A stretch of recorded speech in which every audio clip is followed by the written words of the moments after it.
what's good, Commanders fans? Nothing really good at the moment, but I will talk about a couple of the workouts that the Commanders hosted. That they had today. They had a couple guys come in, a couple cornerbacks, which is very interesting because I feel like in this they haven't come up with the full list of guys that they worked out today. So every Tuesday is their workout day where they have guys come in and try out and whatnot.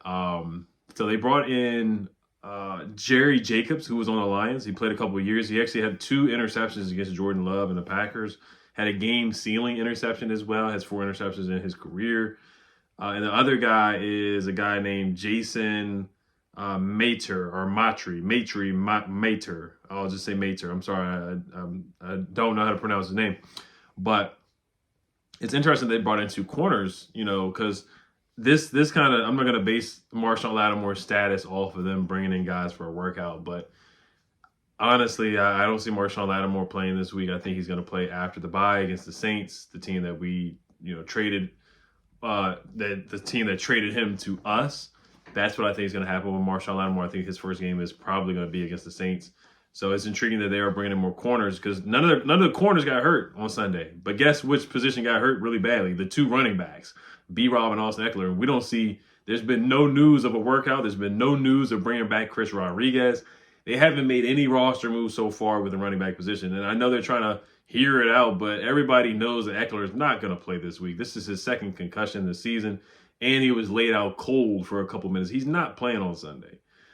B-Rob, that was a rough injury, and he tried to tough it out and play through it, but he's already missed 3 games, so they're probably going to do the song and dance with him where they try him out before the game starts on 1 o'clock against the Titans and trot him out there, and then once he goes through warm-up, most likely they're going to be like, hey, he can't go, and then Chris Rodriguez is going to have to play and whatnot. So if they even bring him back, so I think they need to hurry up and do that. I don't think another team's going to fool around and sign Chris Rodriguez, but you just never know. You never know, man. You never know. Guess what? The Eagles just signed KJ Henry to the practice squad. So the Eagles, they do stuff like that, man. They really do. There's no need for them to sign a running back, but I'm just saying the Eagles, they do stuff like that. They like to sign our guys that we let go. So let's start with Jerry Jacobs here because I think he's the guy that actually has the higher chance of being signed because he's played in the league before.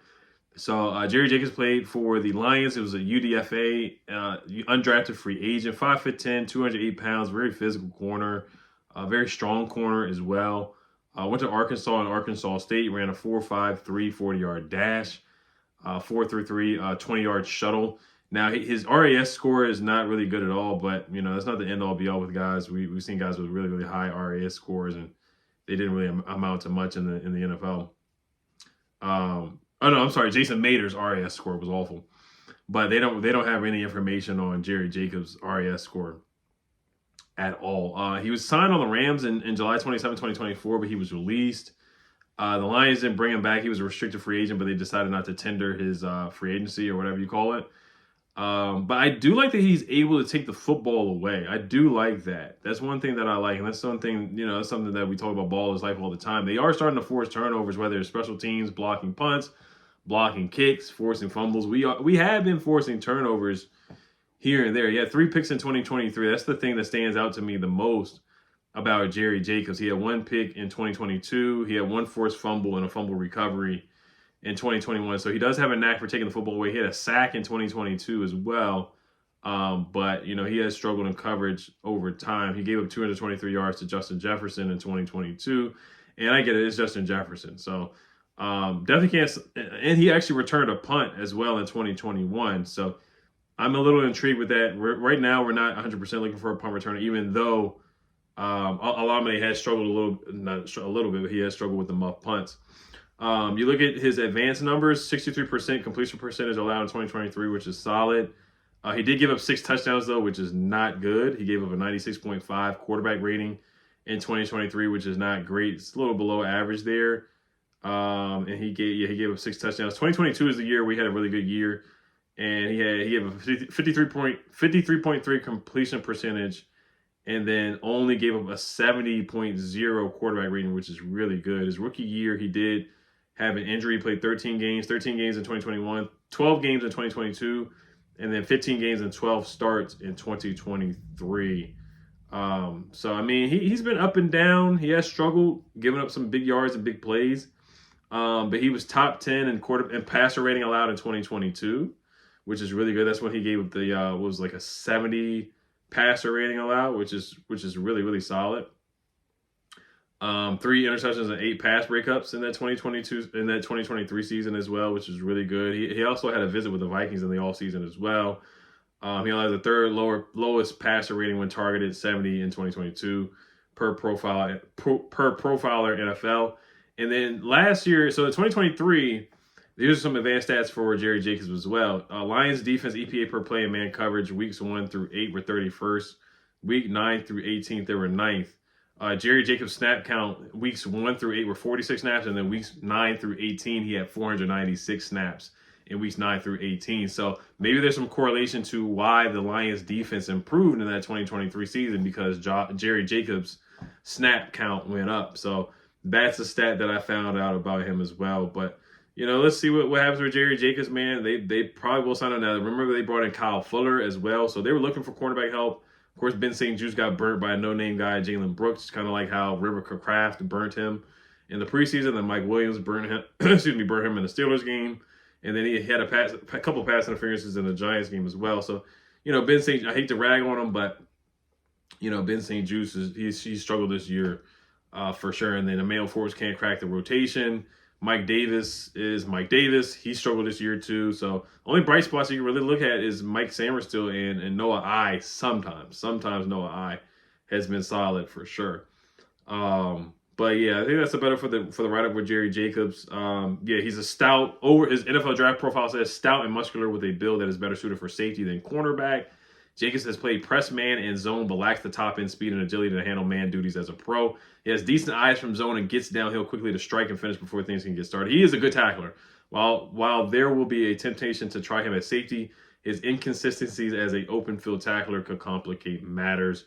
Big body for a cornerback, busts it downhill to land a punishing shot from zone. Able to crowd and intimidate at the catch point. That's what we need, because Ben St. Juste doesn't intimidate at the catch point at all. Displayed decent makeup bursts against Georgia in 2019 as well. So I'm intrigued by Jerry Jacobs, man. I'm intrigued. I'm intrigued to see what this guy does and what he has to bring to the table for sure. Like I said, I'm not going to get too excited, but I am intrigued to see what he does. He had 4 interceptions in the 2018 season with Arkansas State.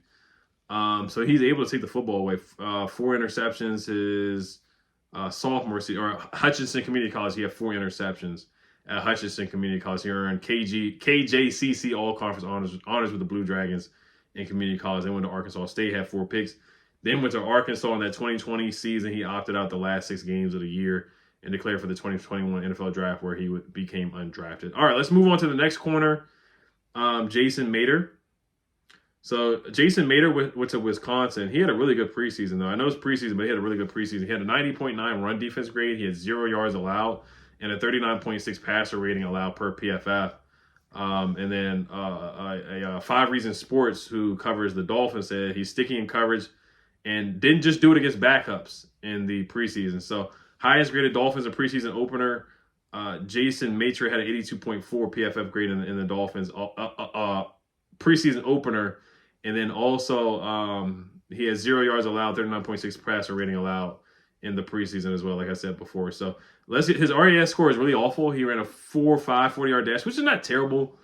But that's graded as poor. His height, 5'10", poor. Weight, 181, poor. Bench reps, 12, poor.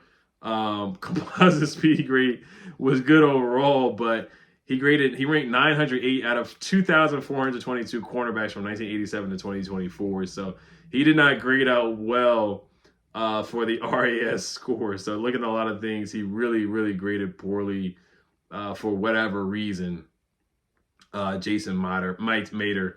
But he did play nickel cornerback in college. So here's one more article here that I found about Jason Mater. Where is it at? Yeah, he played nickel corner in college. And he spent time at Boston College as well in Wisconsin. He played 4 seasons then before finishing off his college career at Wisconsin in 2023. Jason Mater played in 12 games with 9 starts at the nickel cornerback spot for the Badgers last season, recording 33 tackles and 1 interception. So we'll see what happens with Jason Mater, man. I'm intrigued by these guys just to see what they can do and what they can contribute if they do play He had a pick six at Boston College in 2019 as well. He has not played an NFL snap. He's played in the preseason, but he has not played in an NFL game. Jerry Jacobs has played in an NFL game. 2019, Mater also had 6 pass deflections as well. So that was his most impactful season. He had 2 sacks in 2020 as well on a pick. And then Wisconsin, he had 1 tackle for loss, 1 pick, and 3 pass deflections in 12 games. So that's the write-up with these guys, for these guys right now. Not a lot on Jason Mater, but that's basically everything I can find. I'm not going to sit up here like I know I've seen these guys play before and whatnot. So, I mean, if you've seen these guys play before, just let me know what you guys think about them. But I think Jerry Jacobs, you have to be ready for the ups and downs with Jerry Jacobs. And that you can say that about anybody that's on the streets right now that is an unrestricted free agent, or if you're plucking a guy off of a practice squad roster, that's basically what you have to be ready for, ups and downs and stuff like that. And even Kayvon Seymour, who was on the roster, he got suspended for PEDs. So, I guess that's the reason why they're looking for, not just basing on Kayvon Seymour, because Kayvon Seymour played against the Ravens. Like he had to play. We played him. So these guys, one of them, Jerry Jacobs, probably will be signed and played. I thought they were going to sign Kyle Fuller, but let's see what happens. But they do need to make a move at the running back position. I would expect tomorrow that they say Austin Eckler is going to be out against the Titans, and kind of go more into depth and detail about the B-Rob injury. But all right, you guys let me know what you guys think. As always, Hail Commanders. Peace.